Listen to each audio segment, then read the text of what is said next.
Hi, everybody. So we're excited to be here.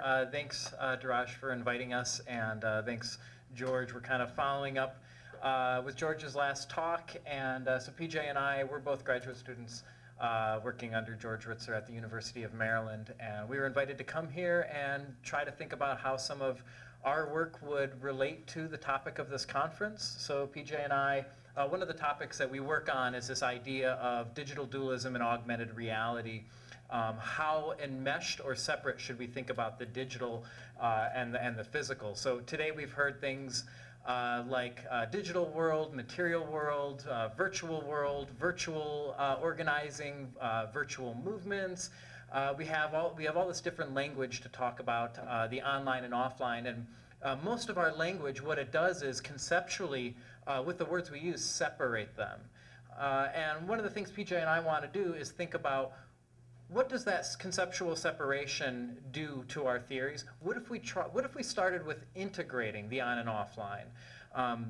Not erasing differences, but think of them as always enmeshed and always together. So we were thinking, we sat down, we've thought about this, and where we end up going is talking about affordances, the affordances of the online and offline, and beginning that kind of thinking of how the online and offline are enmeshed. So very quickly, let me talk about what we mean when we say digital dualism and augmented reality. But we're going to do that very briefly to leave a little bit more time to talk about what this might mean for affordances. Can we talk about augmented affordances? So right off the bat, probably my biggest pet peeve in academic research, and for the most part, this is probably semantic. I actually think that our words betray us a little bit when we say words like real and virtual to refer to the offline and the online. So, I mean, how many people have heard the phrase IRL, right? IRL, if you have children, maybe you've heard that as well. And so this is shorthand for in real life, right? You're doing something IRL. Right now we're talking IRL in real life. And when we say real to mean offline, we're at the same time simultaneously declaring that the online isn't real, right? If you say IRL to mean not Facebook, you're saying that Facebook isn't real. And I probably don't have to convince researchers of the digital about the reality of Facebook. And at the same time, the idea that what we're doing right now isn't virtual, I also find to be kind of strange. The number of glowing screens in the room does just a beginning to thinking about maybe how we could talk about this environment as also in part virtual. Though I don't really want to make an opinion on what is reality. I'm not Baudrillard here. I guess all I'm saying is that the online and offline are equally real, or they're equally virtual. So wherever you stand on the simulations debate, the idea is we're going to give them equal ontological privilege. And beginning with that view. So I wanted to make a couple of labels to talk about this. And so one of the catchy little phrase, digital dualism. This is the idea, this is the perspective of viewing the digital and physical as largely separate. And this is what a lot of our language does, tries to conceptually pull apart the digital and physical. And I'm referring to academic researchers as well as your op-ed, as well as just everyday people talking. This is just a conceptual starting point, an epistemic starting point. And instead, what I'm going to argue for, PJ and I are going to argue for, is the idea of augmented reality, which is to view the online and offline, the digital and material, is always enmeshed. Okay, and I understand some people find the phrase augmented reality a little bit confusing because you might be thinking of the apps, right? The smartphone apps, the augmented reality apps. And I'm using that as a metaphor for this sort of theoretical perspective. But I think the metaphor works. We remember back when virtual reality was going to be the future. We all put on our virtual reality helmets, or we go into Second Life, virtual worlds. That what we really want, what we're talking about here, is going off into a new reality. And instead, the virtual reality helmets never really came to pass. And when I came up with this term, it was augmented reality apps were kind of all the rage. And of course, augmented reality apps, instead of putting on a helmet and being transported, instead what they do is layer digital information upon the physical world. or perhaps they layer the physical world onto digital information, but the point would be the same, that we're not being transported into a new world. Rather, we're talking about one world, one reality that enmeshes the digital and the physical atoms and bits. And maybe the paradigmatic way of thinking about digital dualism is the movie that I teach undergrad, so I'm always looking for movies that everybody has seen in the class, and so The Matrix is one of those movies that everybody, almost everybody has seen. And so that could be our ideal type of digital dualism. And we see, Neo in the Matrix, he gets transported. We're all living in this Matrix that's separate from Zion, which is this real world. The Matrix is this digital world. And we see that over and over in fiction, right? Even the notion cyberspace, which was coined by William Gibson, a cyberpunk author. We see this over and over again, that there's this new space, there's a new world. And maybe that's something we can get at a little bit in the question and answers. If we're doing more on this, I'd like to talk about why we were so quick to use spatial metaphors to talk about the internet, right? We're online and offline, right? You're online and then you're off. We have this spatial idea, or cyberspace, or virtual worlds. And we give the internet more of this spatial treatment than I think many other forms of information, other flavors of communication. I don't say, oh, I've jacked into the book world and I'm surfing book space because I'm reading a book. We do use some spatial metaphors, but the internet seems to get it quite a bit more. And has anybody in the room seen Videodrome, 1982, David Cronenberg? It's my favorite movie, so I like you the best. But this movie is, and you can't really tell with that image. That's one of the famous scenes. That's James Woods putting his head into a television set. That's Debbie Harry from Blondie's Lips. And what the movie is about is the enmeshment of bodies and media signals. And this is from 1982. I actually think it's the best movie about Facebook ever made. And it's really about bodies. The tagline of the movie is "Long live the new flesh," and it's about flesh and bodies being augmented by media signals. In this movie, it's analog television signals, though I think we could easily update that for digital information or all types of information. Okay, so this is we could do many more examples. But I kind of just want to get this perspective in our heads. Is it really clear here, the dualist versus augmented perspective? We can talk about research. And I think actually one of the points, actually I'm going to come back to the previous slide, but I do want to mention here, we're not just talking about films, we're also talking about research. And as PJ and I were beginning to just encounter the organization and collaboration research, for this talk and try to think about how this works out, we're actually pretty impressed that a lot of the organization and collaboration research really isn't as dualist as a lot of other research that we've encountered, and partly because a lot of what the people here do and a lot of the research that's being cited is looking at how online collaboration really influences the offline. So in the talk on social movements, at no point, when we're talking about occupying the internet, at no point do we really forget that these occupiers are occupying physical space. Tahrir Square is always centrally important if we're talking about the Arab Spring, as well as how people are organizing on Facebook. And so just reviewing the literature, we really didn't find digital dualism to be a huge problem in this literature, though we still think that the way we talk about affordances is a little bit dualist, and we're gonna go back to that. One of the, let's think of Sherry Turkle. If we want to quickly get a citation in here before I turn this over to PJ to talk about affordances, and maybe PJ could talk a little bit more about Turkle as well. But so a lot of these notions of, let's say, the second self, which is actually less dualist than life on the screen, but the notion of the second self, which is our self online, right, is a second self, very much different. So second self. We were creating a dualism here between the first self and the second self, the avatar online. Paradigmatically different than, let's say, how Donna Haraway describes us as cyborgs. Right, we have clothing, medicine, our cell phones, all sorts of technologies are augmenting our bodies, and our identities are influenced by technology, and that maybe it makes sense not to pull apart human and technology so dualistically. Maybe we should think of them as augmented, and that's Donna Haraway's theory of cyborgs, right? Not RoboCop, but that we're all cyborgs. So oftentimes you see, Sherry Turkle is probably the most famous example of somebody who really uses digital dualism underneath her work. She had a big New York Times op-ed and obviously the best-selling book, Alone Together, where she talks about how we have displaced face-to-face communication with online communication. Of course, her argument's a lot more technical than that. I haven't really done it any justice here.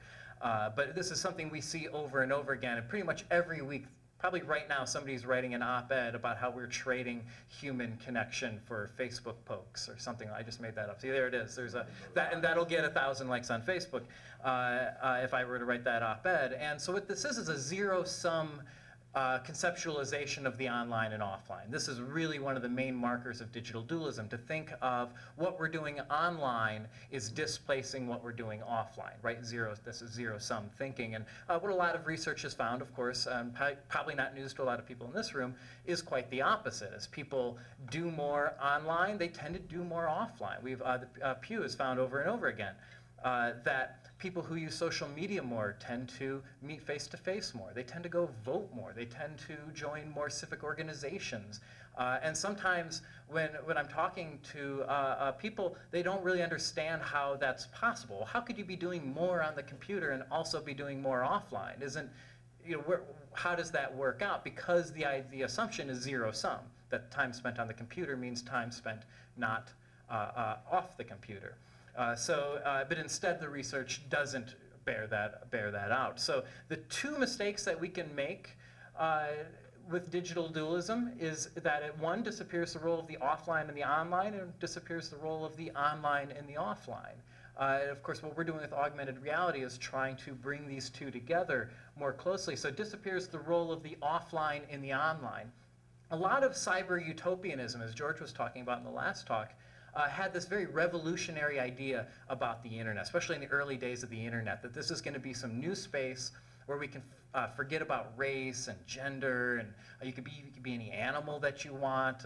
Nobody on the internet knows you're a dog, and so forth.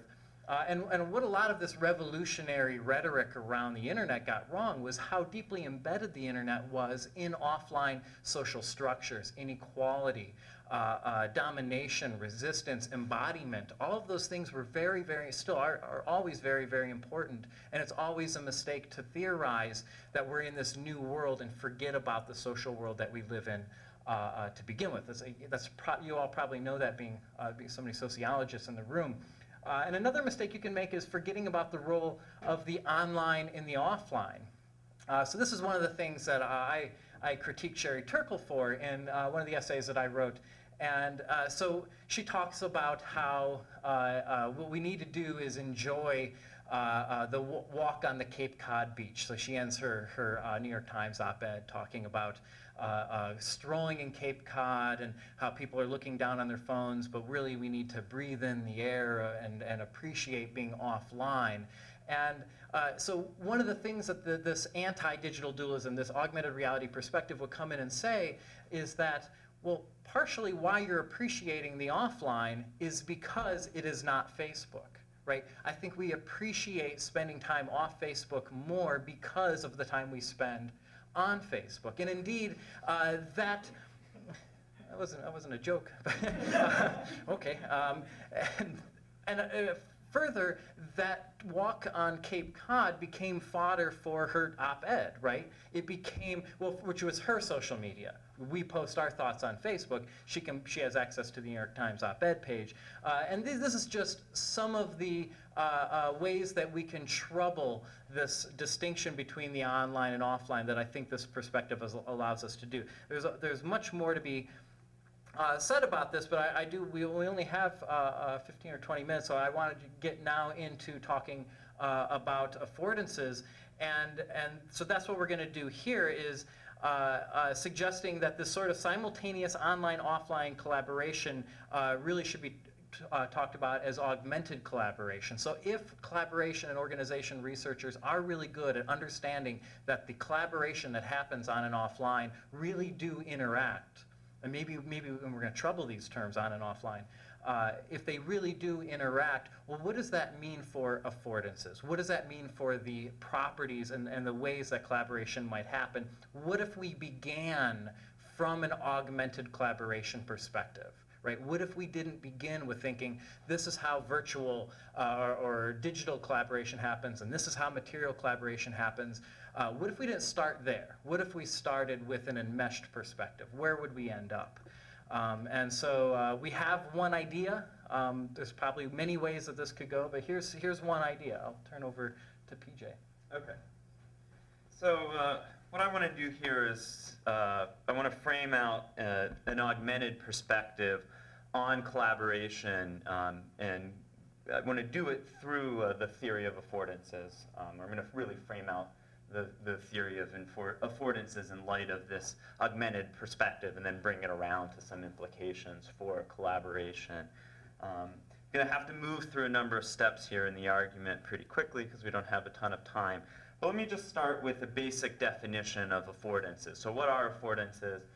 We'll look at this definition from Donald Norman in a pretty well-known book, Design of Everyday Things. He said, an affordance refers to the perceived and actual properties of the thing, primarily those fundamental properties that determine just how the thing could possibly be used. So for example, a chair affords is for support and therefore affords sitting. What I want to really emphasize in this quote, though, is, and I've put it in italics, is that it's both the perceived and the actual properties. Stated somewhat differently, and I'll point to Jeffrey here, we can say that affordances cannot be reduced to the materiality of a thing, right? And so I really like how Jeffrey frames this, and Nicole also used the same quote, so I think we're all on the same page here. Found one point of commonality. All right, that's a good starting point. Okay, so materiality here refers to the features of a technological artifact, whether that artifact is a piece of hardware or software. In this formulation, materiality exists independent of people, but affordances do not. And to me, this is like really fundamental in thinking about affordances.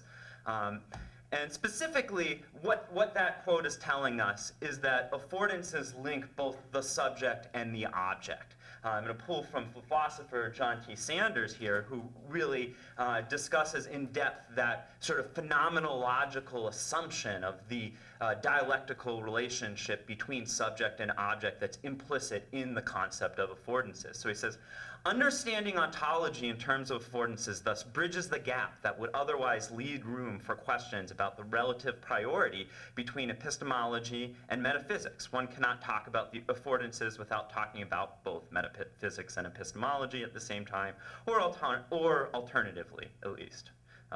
And so, here Saunders is really saying that ultimately our concept so this is a phenomenological theory, right? It's dialectically linking our perception of a thing with its objective properties, right? And I think the key point for Saunders, which he makes in this piece, is that objects in the world are made salient to us to the extent that we ascribe them meaning and purpose. That is to say, objects don't simply appear to us. This is a very Kantian move. I mean, this is deeply rooted in the history of philosophy. But objects don't just appear to us sort of ahistorically and outside the process of our coming to consciousness. But very much the objects as we experience them in the world are shaped by the way that that we process them in our consciousness, right? So it's like a synthetic view of how we experience reality. And so, again, this context of the meaning that we ascribe, or the purposes that we attribute to objects, are very much a part of the salience, or the fact that we experience objects as existing for us, right? So again, I'm just trying to emphasize how much of a phenomenological viewpoint, or that how deeply rooted in phenomenology this theory of affordances is. Okay, so now moving on to why this sort of phenomenological understanding of affordances matters. It's because I want to make this sort of the big claim in this presentation is that affordances are co-constituted. And I want to talk about affordances, I guess, then in this sense, in that way that Duraj earlier today talked about ecologies of communication. I think you were citing Turner, right? And so Saunders very much actually talks about affordances as an ecological concept, right? That paper I just cited, affordances, an ecological approach to the two-first philosophy, right? So it's a very compatible set of theories here that we're talking about. And the point here is that I want to make is that affordances are not perceived in isolation from one another, but are very much influenced by our perceptions of the affordances of other objects within our field of experience. And I would say that we should think about this, I don't know how many of you are familiar with Ferdinand de Saussure, the famous linguist who really influenced post-structuralism, right? And the way that he's sort of described language is that language is a system of co-determined signs, and that all words that exist only really have meaning in relation to one another. That it's more so than any relationship that the sound of the word or something has in relation to actual things in the world. It's how words relate to each other ultimately that determines their meaning, right? And so all of the different signs within a system of language are co-implicated in one another. And I want to take that way of thinking and kind of apply it to the way that we talk about affordances. And it's because, as I've already said, affordances are subjective. Then we should just expect that a subject's previous experiences and history with other objects would shape their perception of those affordances, right? That should seem, it just seems to follow. It shouldn't be surprising at all. And in fact, if we think about the philosopher Maurice Merleau-Ponty, who was a famous phenomenologist, we can really think, following his work, we can think about the body as sort of being a primal object through which we experience and relate to all other objects. So for example, the way that I interpret or perceive this keyboard is absolutely determined through my perception of my own hands, right? I can't even really make sense of what this keyboard is without simultaneously making sense of what my hands are and do.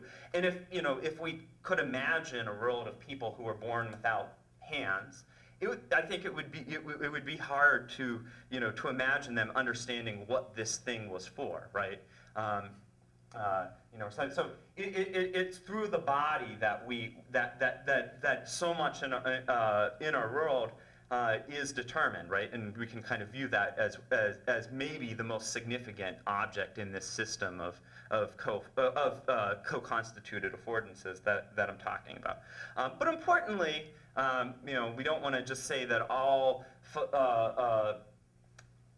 objects sort of exist indiscriminately in an assemblage of affordances. I mean, we want to be clear that some affordances are more tightly linked than others. So for example, my body, a desk, and a chair are much more tightly linked in the way that they co-determine one another than, say, a stop sign and a spoon, right?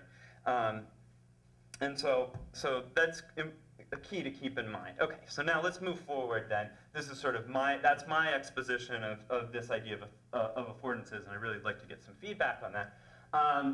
But how would this then apply to, relate to an augmented perspective? And I think what's key here is that that we also need to think about the offline not as being unmediated reality, but being a physically mediated reality. So here we say, the offline is an unmediated, all interaction is mediated. It's just mediated in different ways. And to talk about this, I think we can really pull on the work of Catherine Hales.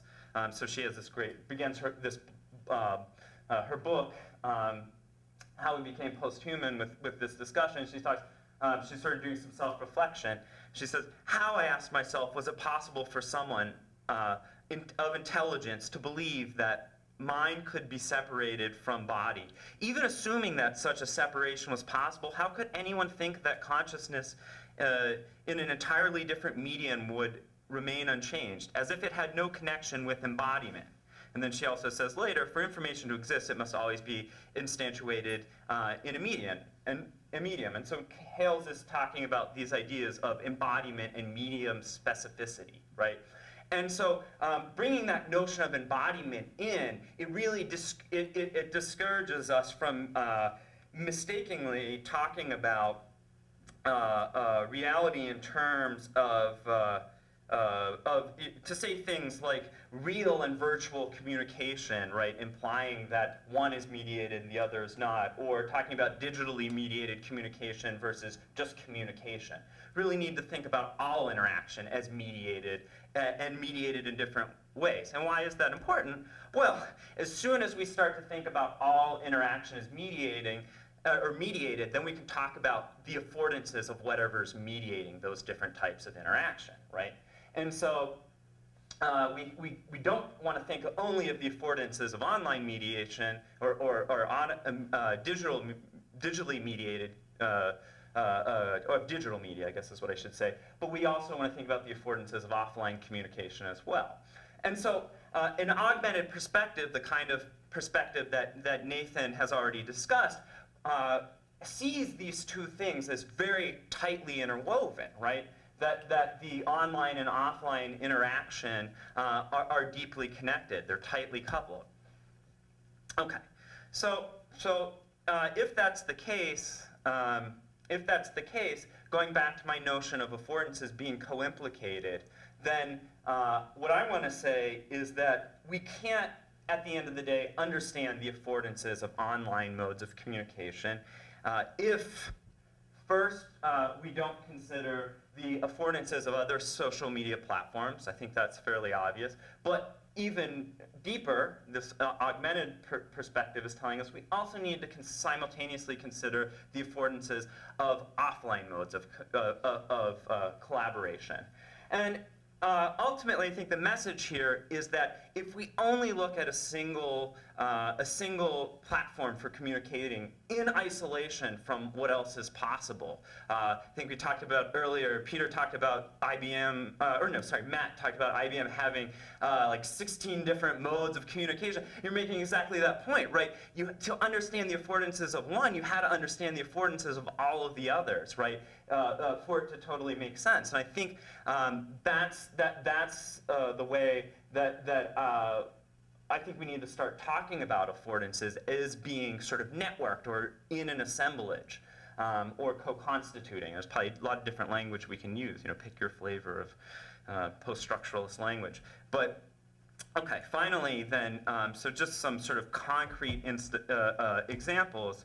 I'll just talk about linked affordances, and I don't need to read these all off to you, but you can think about a Facebook message doesn't really, what you can do and what the meaning of a Facebook message isn't divorceable entirely from what you can do within the meaning of email, which isn't divorced entirely from what you can do within the meaning of a handwritten letter. And so earlier you were laughing when Nathan was talking about how typing a Facebook message makes the experience of interacting face to face or walking outside more meaningful. But I think there's a great deal of truth to that. And you look at the bottom example. I mean, we've seen a real resurgence in vinyl LPs, right? And that was coextensive with the emergence of Spotify and iTunes. And what is it about, why are those things coextensive? I would argue that in part it is the affordances of iTunes and Spotify that actually determine the affordances of an LP and give it a new kind of signification that it wouldn't have if those other things didn't exist. And thus, you can't understand the resurgence of vinyl without iTunes or Spotify, right? And so I see these things and I see affordances more broadly as interrelated, and I would love to sort of discuss then how approaching collaboration and looking at tools for collaboration, how this sort of perspective of linked or co-constituting affordances might change sort of methodological approaches to studying collaboration with these tools, if we're assuming any tool we look at, ultimately its affordances can't be understood wholly in isolation. So think that's all we got. So we'd love to take some questions. Thank you both. Questions from the floor? So I think it's a great presentation, and I love the idea of considering affordances in terms of the other affordances. But I guess my question would be, is there a functional difference between the idea of linked affordances and just saying we need to pay attention to the context? Is there a function? I mean, there some scholars have made the argument that affordances are in some ways equated to context? Yeah, yeah. I mean, so I think that's a yes. I think it's a more specific argument. I mean, I think both are true. I think what you see as possible to do with an object certainly is sort of historically contingent, based on what sort of tasks you might intend to embark upon based on your biographical situations or historical situations, and that's a broad point. I think the point I'm making is probably a sub-point of that, in saying, yeah, but what part of that context, a specific part of that context, is how we experience other objects within our field, and we should, it's good, I think, to use the tools of phenomenology, the tools that we inherit, to talk about the body and embodiment from people like Hales and Merleau-Ponty, and to talk about other objects from some of these other affordances theorists who are doing ecological work. And we can hone, try to this is very, again, like George said, he'd have a blunt theory. I think this is a blunt theory. I think it's something we really need to specify. But I like that idea of trying to hone down and talk about specific kinds of context. Well, right? also how we define context. I think we can talk about context in more or less augmented or dualist ways. And beginning our research with the context being more augmented rather than sort of dividing the world up, or dividing reality up into different worlds, and then pick our context in one or the other. Beginning our research, the scope of our research, the unit of analysis, just different ways of saying context, with augmentation in mind. Partly what we're doing, though, is we're asking to truly do this, the scope conditions of your research then become so unmanageably large. So part of what we may be asking, we might be asking for way too much here, but it would require then justifying only, let's say, talking about Facebook in isolation, or not talking about embodiment when you're talking about Facebook. You would then need to justify that from this perspective. So that might be all we're really asking for. Just a quick question. Wouldn't the logic of your argument reject the notion of context that you're talking about? And context implies something that is dualistic kind of notion to something that has a context. And it seems to me the thrust of what you were saying would be to reject that. Right, so one of the things we want to do is discuss, we want to be able to capture difference. Right, what we're not saying is that the Twitter back channel and us talking right now are the same thing. Right, we definitely don't want to reject difference. In fact, but what we want to say is those two things are deeply enmeshed. And we think that it's from the augmented perspective that we can best talk about those differences. We really can't look at the difference between the back channel and face-to-face without understanding how they're deeply, deeply enmeshed and co-constituting each other always. So what I took away is your two main points are the idea that offline and online are enmeshed, right? That there's not this dualistic relationship between them, and that we need to start looking at a kind of collection of affordances simultaneously, right? A kind of ecology of affordances. Yeah. And seeing the material world as affording, right? As well. And offline and online are part of the same ecology, right? So the affordance is about things offline, or offline things insofar as that exists. That offline is a channel as well. It's not kind of this Correct. standard Yes. of communication. So, so I agree 100% with both of those ideas.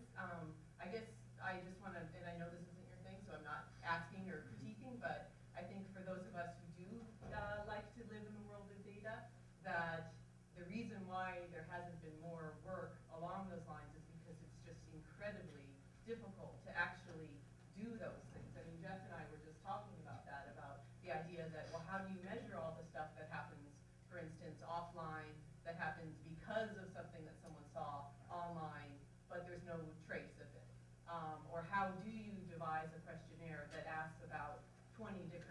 channels of communication that one person might engage in. And Right. So, yeah. No, and I just want to, I mean, I think it might be useful to think about how we can move from the world of theory to empiricism in terms of really operationalizing some of these excellent. This isn't very pragmatic, right? We're asking for a lot more work. But I do think, and that's this is the argument for theory, I think, is that, epistemologically speaking, often there's pressure within sort of the production of scientific knowledge to start with assumptions that then make your data clean, right?